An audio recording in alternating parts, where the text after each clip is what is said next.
How are we looking? Need another light.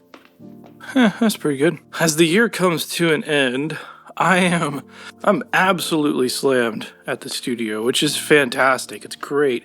And I want to make a video about this coming up. And if you're doing something like this as a living, or if this is your aspiration, how do you manage a whole lot of other projects at the same time? How do you manage multiple songs that you're mixing at the same time, multiple albums across multiple vibes? It's a whole thing. I think the trick sometimes is maintaining context. And one of the biggest things that I learned through this process is being able to do it quick. Trusting your gut and moving fast. Because if you linger on a mix for too long, back in my early days where it would take multiple days or a week to mix a song, it's just not feasible. You can't spend that amount of time on a song and expect it to have like a cohesive vision. Like there's a certain amount of your gut, and the reason people come to you, that has to come out quick.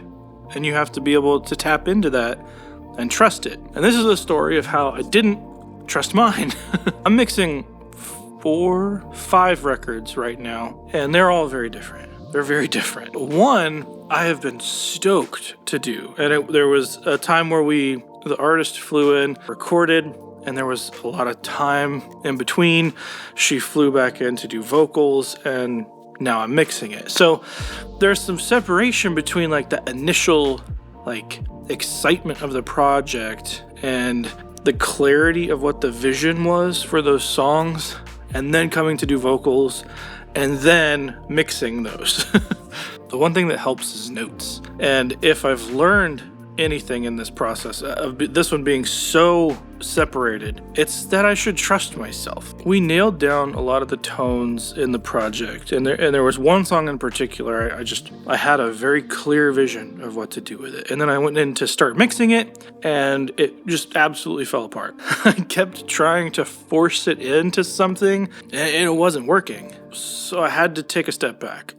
I walked away from it. I came back to look and I realized my vocal chain is just stacked with all these things. And some of the things that I do a lot and some of the things that I reach for in emergency situations, and it just wasn't helping. I couldn't figure out why I couldn't get this vocal to sit the way I wanted it to. The context here, it's a very intimate song. There's not a whole lot going on. There's an acoustic, a piano, some pads. The vocal, I wanted it like right here, like right in front of you. I tried my normal vocal chain, wasn't working. Normal compression wasn't working. And I realized after a long time of second guessing myself and trying to force this thing into what I thought I should do, that once I got rid of everything, went to a raw vocal, that's when it worked. Because in the moment, I'm setting all of this up so that it works with the singer. There's definitely genres that you can't capture a totally raw sound on. Reference moves where you're looking at something like pop. There's definitely some mixing that has to happen to get it to the point where the audience expects something. But there's also those times where you just gotta trust yourself in that, no, I recorded this right.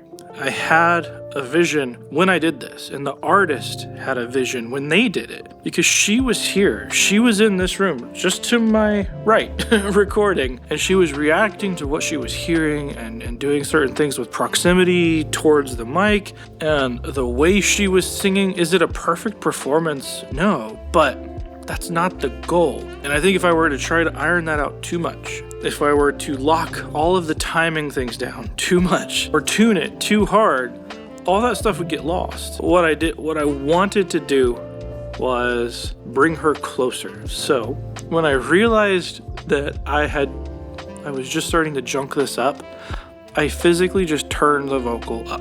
And again, that's normally one of my no-nos. I don't like to push the fader above 0. I try to hover around 0 because that's what I'm used to.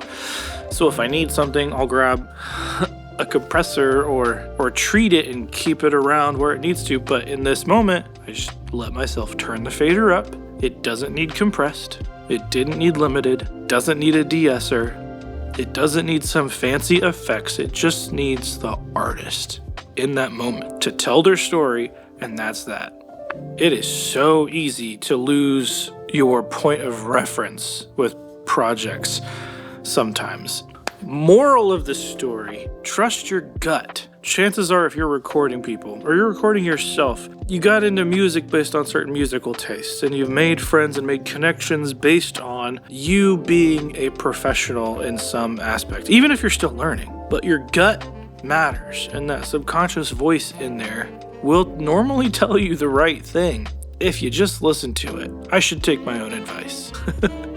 Let me know down in the comments below if this is something that you guys deal with too.